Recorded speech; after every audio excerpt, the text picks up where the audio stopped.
तो दिल्ली के hit and run मामले में पुलिस नाबालिग आरोपी के पिता का नाम चार्जशीट में शामिल करेगी।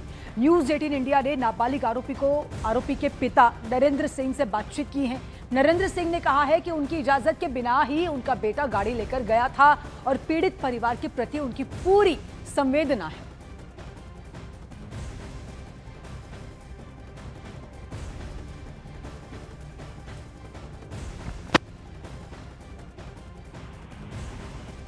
नरेंद्र जी, आप बात कर रहे हैं, आपके बेटे गाड़ी चला रहे थे, 3 तारीख को एक्सीडेंट हुआ था, क्या इस पर आप कहेंगे सर? सर देखिए, मैं 3 तारीख की घटना से पहले मैं 31 तारीख को दिल्ली से गोरखपुर के लिए मैं गया था, घर से बाहर बिजनेस काम से। जी। बिजनेस काम से गया था तो हमें 3 तारीख को 11 साढ़े 11 बजे मुझे घटना 11 बजे साढ़े 11 बजे 12 बजे के करीब मुझे मिला। जैसे जैसे मेरा बच्चा जो था वो गाड़ी निकाल के मेट्रो अपने डॉट सिस्टर को छोड़ने गया था और लाल बहादुर शास्त्री जो कॉलेज है जी, उसके सामने कोई सामने से स्कूल बस आ रही थी और इधर से हमारी स्कॉर्पियो लड़का लेके जा रहा था। दोनों आमने सामने होने के बाद बस के पीछे से बाइक गाड़ी जो लड़का लेके आया वो दोनों गाड़ी को ना ओवरटेक करके टंडम आके हिट कर गया स्कॉर्पियो में, जिससे स्कॉर्पियो का बैलून खुल गया और शीशा से हमारे भी लड़का और डॉटर को सर फटा। फिर हमारा लड़का गाड़ी मौके पर जब कुछ नहीं दिखाई दे, घबराहट से बगल में पार्क दोनों साइड बच्चों स्टूडेंट जो पढ़ते हैं उनकी भी पार्क थी गाड़ी, वो लोग भी घटने पर ही थे जी। वो लोग बोले ठीक है गलती तुम्हारा नहीं है। बच्चा तो घबरा गया। घबराने के बाद वहीं पर मेरे को फोन किया, बोले तुम कहीं नहीं जाओगे, बच्चा अगर सही है तो उठा के हॉस्पिटल ले जाओ, तुम्हें कोई नहीं, वहाँ बच्चे भी है, सब लोग हिम्मत करो, हेल्प मी, बेटा घबराओ मत। बस स्कूल बस भी वहाँ से फिर चला गया, सब लोग इकट्ठा हुए, आसपास के पब्लिक भी इकट्ठा हुई। वो लोग बोले 10 आदमी बोले कि नहीं बच्चा की गलती नहीं है, मगर उसमें पब्लिक में क्या है, 10 आदमी बोलता ही एक्सीडेंट घटना पर जो गलती है। अब तो जो चीज है तो एक्सीडेंट घटना ऐसा हो गया जो काफी हमने फोन से नहीं, आप कह रहे हैं कि वहाँ लोग कह रहे थे कि गलती नहीं है आपके लड़के की, लेकिन आपका लड़का नाबालिग है, उसको गाड़ी क्यों दी गई, सवाल ये उठा है। अब से मैं आपकी बात से सहमत हूँ सर, मैं सहमत हूँ। उस बच्चा के लिए, उस परिवार के लिए भी मुझे दुख है, मैं एक पेरेंट्स के नाते बोल रहा हूँ। नहीं, तो गाड़ी आपने आपके बेटे पर लाइसेंस नहीं था, मेरी एब्सेंस में मैं सर बोल रहा, मैं हूँ ही नहीं, आपसे बिना पूछे गाड़ी ले गया, आप ये कह रहे हैं? जी, मेरी एब्सेंस में। लेकिन सर, जो हमारी जानकारी आई है, इस गाड़ी पर पहले से भी ओवर स्पीडिंग के 8 चालान है, कुल 12 चालान है। इसको लेकर क्या कहेंगे, क्योंकि उस दिन भी गाड़ी ओवर स्पीड पे थी। कमर्शियल बिजनेस है सर, हमारा कमर्शियल बिजनेस है। दिल्ली में काफी कैमरा है, दिल्ली में एक्सप्रेसवे पर भी गाड़ी जाती है, हमारा पेट्रोल पंप भी है। एक्सप्रेसवे सर कोई अगर रेट देखिए, हम क्योंकि बिजनेसमैन है।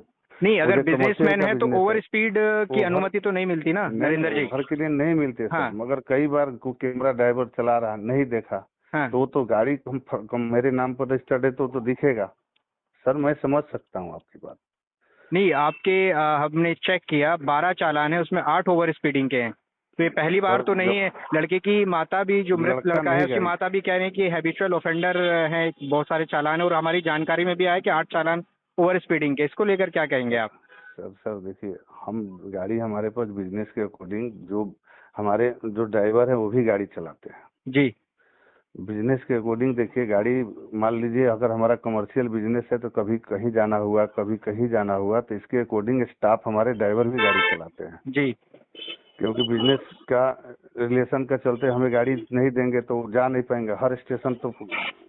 तो आप ये कह रहे हैं कि आप ड्राइव नहीं करते थे जब जितने भी चालान हुए, आपके ड्राइवर गाड़ी चलाते थे? जी, ड्राइवर गाड़ी चलाते थे, ड्राइवर चालान कराते। हमारा गाड़ी सर्विस में गई है, वो भी चालान है। सर्विस महिंद्रा जो एडवाइजर आते हैं गाड़ी होम पिकअप करने के लिए, अच्छा, होम पिकअप करने के लिए जो आते हैं उनसे भी एक चालान हुआ। तो आप ये कह रहे हैं कि जब गाड़ी आपका बेटा घर से ले गया, आप घर पर नहीं थे, शहर में नहीं थे? जी। तो दिल्ली हिट एंड रन मामले में घायल कैब ड्राइवर अजित सिंह का बयान सामने आया है। अजित सिंह ने बताया कि पीछे से आई कार ने उनकी गाड़ी को टक्कर मार दी।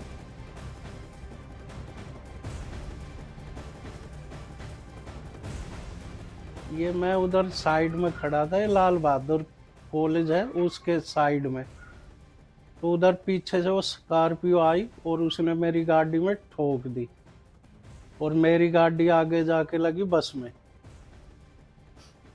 और फिर कुछ बच्चों ने मेरे को बाहर निकाला गाड़ी से और उन्होंने हॉस्पिटल भिजवाया। ये इंदिरा गांधी हॉस्पिटल है इसमें। तो दिल्ली के द्वारका में हुए हिट एंड रन केस में मारे गए साहिल की मां का दर्द छलका है। उन्होंने ये बताया कि उनका बेटा 2 घंटे तक तड़पता रहा है, रास्ते पर तड़पता रहा, लेकिन किसी ने भी उसकी मदद नहीं की। न्यूज़ 18 इंडिया ने साहिल की मां इन्ना से बातचीत की, जिसमें उन्होंने ये बताया है कि उनका बेटा जो है 11:30 पर के करीब इस बेटे का एक्सीडेंट हुआ था और 1:30 तक उसे कोई भी अस्पताल लेकर नहीं गया था। इतना ही नहीं, साहिल की मां इन्ना ने मामले में नाबालिग को बेल मिल जाने पर भी सवाल खड़े किए हैं और नाबालिग के पिता को सामने लाने की मांग की है। उसके चालान को लेकर आपको क्या जानकारी है, उस गाड़ी को लेकर, और क्या कहेंगे कि ये एक्शन इसमें और किसके खिलाफ होना चाहिए? क्या लड़के के पिता के खिलाफ भी एक्शन होना चाहिए? अगर वो ट्रांसपोर्टर है तो उसको ट्रैफिक रूल्स नहीं पता क्या? अगर वो ट्रांसपोर्टर है तो उसको क्या लगता है कि पैसे के दम पे अगर वो अपना धंधा चला रहा है तो वो सिस्टम को मोल्ड कर लेगा? वो हमेशा सिस्टम को मोल्ड कर लेगा। किसी की बच्चे की जान के लिए भी, बिजनेस के लिए वो जो मर्जी करता हो, उसको ये ओवर कॉन्फिडेंस में है वो कि आज तक वो जो करता आ रहा है वो आगे भी चलता रहेगा उसका। नाबालिगों को लेकर लगातार ये बहस चलती रही है देश में कि उसकी उम्र बताया जा रहा है 17 साल है, अब उसको जमानत भी मिल गई है, आपको इंसाफ नहीं मिला ऐसा आप कह रहे हैं। तो इसमें क्या आप मांग कर रहे हैं कि क्या नियमों में बदलाव होना चाहिए? क्या इस पर एक बहस होनी चाहिए कि इस तरह के जो मामले आते हैं, चाहे वो रील बनाने को लेकर इस तरह के एक्सीडेंट्स सामने आ रहे हैं, इसको लेकर क्या होना चाहिए? मैम, सिस्टम में चेंज डेफिनेटली होना चाहिए, इसमें कोई सवाल करने की जरूरत ही नहीं है। सबको पता है, जिनके बच्चे जा रहे हैं उनसे पूछो जाके। और भी तो मरे ना लिम्बोर्गिनी से, अभी और एक और लग्जरी गाड़ी से मारे ना, किससे मारे अभी 6-7 बच्चे।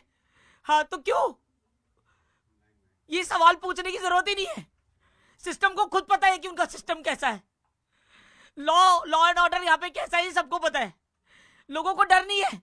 दुबई जैसी कंट्री में हाथ काट देते हैं, ऑन द स्पॉट सजा होती है, क्यों यहाँ क्यों नहीं है?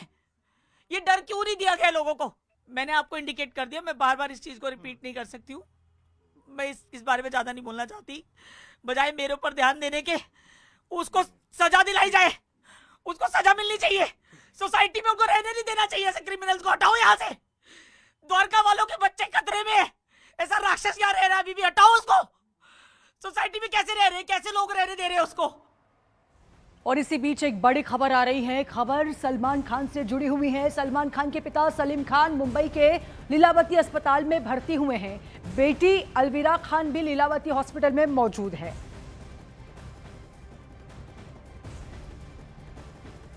और इसी खबर को लेकर हमारे संवाददाता विवेक गुप्ता इस समय हमारे साथ फोन लाइन के जरिए जुड़ चुके हैं। विवेक, बड़ी खबर है, सलमान के पिता की हालत कैसी है, क्या हुआ है उन्हें, क्या अपडेट? देखिए सुरभि, आपको बताना चाहेंगे कि बॉलीवुड स्टार सलमान खान के पिता सलीम खान जो हैं वो उनकी हालत नाजुक होने के वजह से उन्हें मुंबई के लीलावती अस्पताल में